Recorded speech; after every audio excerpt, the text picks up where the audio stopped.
मोहनराव आणि कला हे दोघे त्यांचा मुलगा आणि सुनेबरोबर शहरात राहायचे. सुयशचे लग्न होण्याआधी हे दोघे गावाकडे राहायचे. पण लग्न झाल्यानंतर सुयशने त्यांना शहरातच बोलावून घेतलं की आता आमच्याबरोबरच राहा. सुयश आणि त्याची बायको आराध्या हे दोघेही नोकरी करत होते. त्यामुळे मोहनराव आणि कला हे दोघे तिथे येऊन राहिल्याचा त्यांना फायदा झाला. कला घरातील सगळी कामं करायची, स्वयंपाक बनवायची. सुयश आणि आराध्याच्या हातात सगळं मिळत होतं. त्यामुळे हे दोघेही खुश होते. लग्नाच्या 2 वर्षानंतर आराध्या गरोदर राहिली. त्यावेळेस तर मोहनराव आणि कला या दोघांनी तिची खूप काळजी घेतली. तिला अगदी फुलासारखं जपलं. प्रेग्नन्सीच्या काळातही आराध्या नोकरी करत होती. सुयशला तर बायको आणि मुलाकडे लक्ष द्यायला वेळच नव्हता. त्यानंतर आराध्याची डिलिव्हरी होते. या डिलिव्हरीच्या काळातही कला म्हणजे तिची सासू अगदी आईसारखी तिची काळजी घेते. मोहनराव तिला काही कमी पडू देत नाहीत. तिचा प्रत्येक शब्द झेलतात. आराध्यासाठी तिची नोकरी खूप महत्त्वाची असते. त्यामुळे डिलिव्हरीच्या 3 महिन्यानंतरच ती पुन्हा जॉब जॉईन करते. आणि या 3 महिन्याच्या बाळाची सगळी जबाबदारी आजी आजोबांवर म्हणजेच मोहनराव आणि कलावर येते. पण ते दोघे खूप छान बाळाचा सांभाळ करतात. या बाळाचं नाव अक्षय ठेवतात. पाहता पाहता अक्षय 3 वर्षांचा होतो आणि त्याला शाळेमध्ये टाकण्याची वेळ येते. पण तेव्हा आराध्याच्या लक्षात एक गोष्ट येते की आपले सासू सासरे अडाणी आहेत आणि जर ते आपल्याबरोबरच राहिले आणि त्याचा प्रभाव आपल्या अक्षयवर पडला तर तोही त्यांच्यासारखाच वागू बोलू लागेल. त्याच्या शिक्षणावर परिणाम होईल आणि ती मोहनराव आणि कला या दोघांना अक्षयपासून दूर करायचं ठरवते. त्यांना पुन्हा एकदा गावाला पाठवून द्यायचं ठरवते. अक्षय आता मोठा झाला होता. तो शाळेमध्ये केअरटेकरमध्ये राहू शकत होता. आता आपल्याला सासू-सासऱ्यांची काहीच गरज नाही असंही तिला वाटू लागलं. आणि त्यानंतर आराध्या कला आणि मोहनरावांशी खूप वाईट वागू लागते. त्यांचा अपमान करते. त्यांना नाही नाही ते बोलते. त्यामुळे दोघांना वाईट वाटतं. आराध्याच्या अशा वागण्याने दुखवलेली कला एक दिवस विचारते, सुनबाई नेमकं काय झालंय? तू आमच्यावर का चिडली आहेस? काय इच्छा आहे तुझी? आराध्या म्हणते, तुम्ही दोघांनी इथे नाही राहायला हवं अशी माझी इच्छा आहे. कारण अक्षय आता शाळेत जायला लागलाय. तो शाळेत शिकत असताना तुमची भाषा वळणं त्याने शिकू नये अशी माझी इच्छा आहे. मला त्याला खूप मोठं माणूस बनवायचं आहे. त्याला क्लासी बनवायचं आहे. आणि तुमच्यावर तो राहिला तर तुमच्यासारखाच अडाणी आणि गावठी बनेल आणि मला ते नकोय. हे ऐकून या दोघांनाही खूप वाईट वाटलं. दुःखी झालेले मोहनराव म्हणतात, कला आपले दिवस भरले, तिथे नको राहायला असं म्हणून हे दोघे बॅगा भरतात आणि तिथून निघून जातात. आराध्याला खूप आनंद होतो की तिला जे हवं ते झालंय. शेवटी तेच घडलं आणि ते दोघे गावी निघून गेले. परंतु संध्याकाळी जेव्हा सुयश घरी परत येतो तेव्हा आई बाबा घरी नाहीत हे पाहून तो आराध्याला विचारतो, आराध्या आई बाबा कुठे आहेत? आराध्या त्याला खोटं सांगते की त्यांना गावाकडे महत्त्वाचं काम आहे म्हणून ते गावी गेलेत. सुयशला आश्चर्य वाटतं कारण त्याला सांगितल्याशिवाय आई बाबा असं कधीच गावी जाणार नाहीत. पण काही काम असेल असा विचार करून तो जास्त चौकशी करत नाही. पाहता पाहता या घटनेला 15 दिवस उलटून जातात. परंतु अजूनही आई बाबा परत आलेले नाहीत. म्हणून सुयश त्यांना फोन लावतो. परंतु मोहनराव त्याला खोटे सांगतात की गावाकडे महत्त्वाचं काम आहे म्हणून आम्ही आलोय. आम्हाला काही तिथे परत येता येणार नाही. असं अनेक वेळेस घडतं आणि जवळपास 1-1.5 महिना उलटून जातो. या काळात अक्षयला आजी आजोबांची खूप आठवण येत असते. तो सतत त्यांच्यासाठी रडत असतो. त्यामुळे सुयश विचार करतो की आता गावाकडे जायला हवं.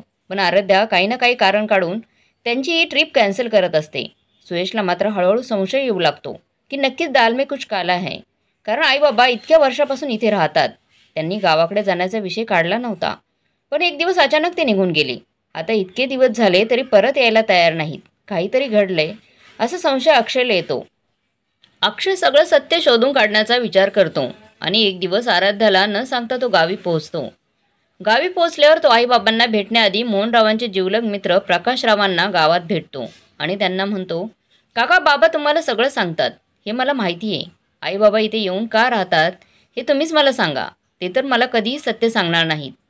प्रकाशराव म्हणतात, खरं सांगायचं तर तुझ्या बापाने मला सगळं सांगितलंय. पण माझ्याकडून एक वचनही घेतलंय की दुसरं कोणालाही काहीही सांगायचं नाही याबाबत. पण मी त्यांचंही वचन मोडतोय. कारण इथे आल्यापासून तो किती दुःखी आहे हे मला समजतंय. तुझ्यापासून तुझ्या मुलापासून दूर होऊन ते दोघे खूप दुःखी आहेत. अक्षय म्हणतो, काका नेमकं काय घडले ते सगळं खरं खरं सांगा मला. प्रकाशराव त्याला सांगतात, तुझ्या बायकोने त्यांना घराबाहेर काढले.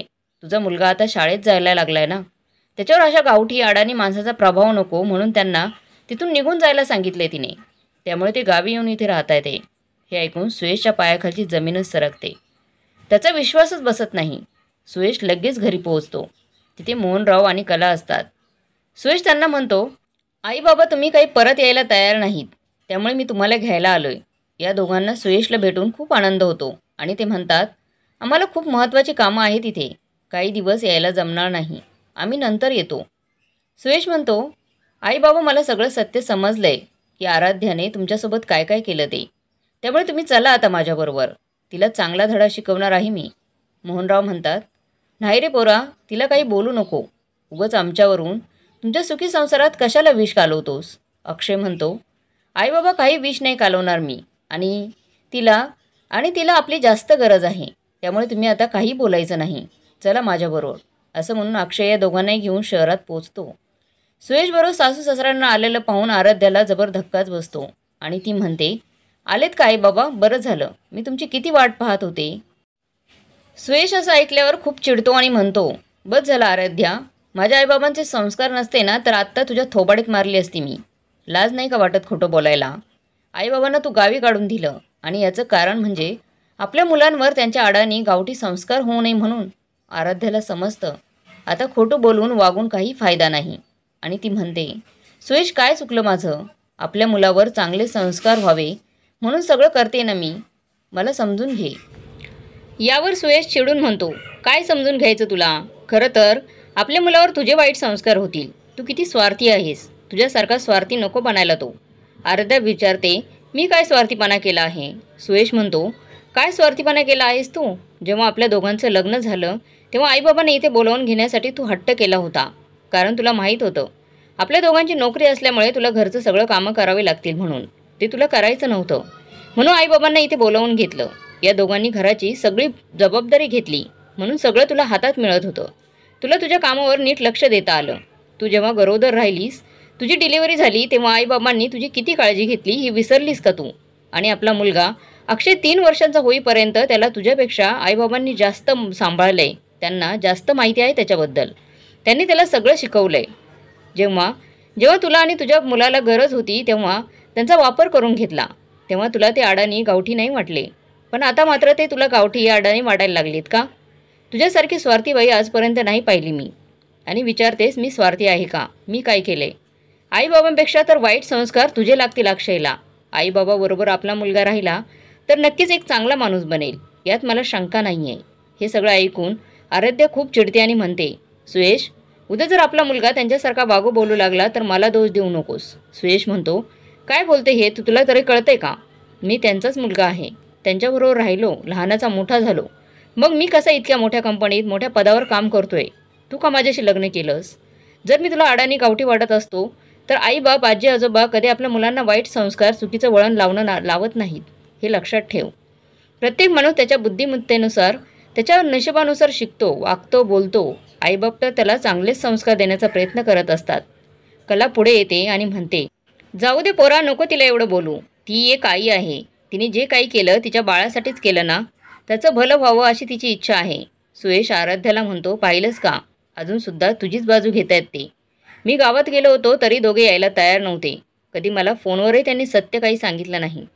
त्यांच्यासारखा क्षमाशीलपणा हा तुझ्या मुलाला जर लाभला ना तर त्याच्या आयुष्याचं सोनं होईल. असं एक ना अनेक चांगले गुण आहेत त्यांच्यात आणि ते सगळं देण्याचा प्रयत्न करतील तुझ्या मुलाला. फक्त तोंडी असणारी भाषा, कपडे, वागणं, बोलणं हे महत्त्वाचं नसतं. माणसाचे उपजत गुण हे असतात, जे संस्कारच असतात ना, ते सर्वात जास्त महत्त्वाचे असतात.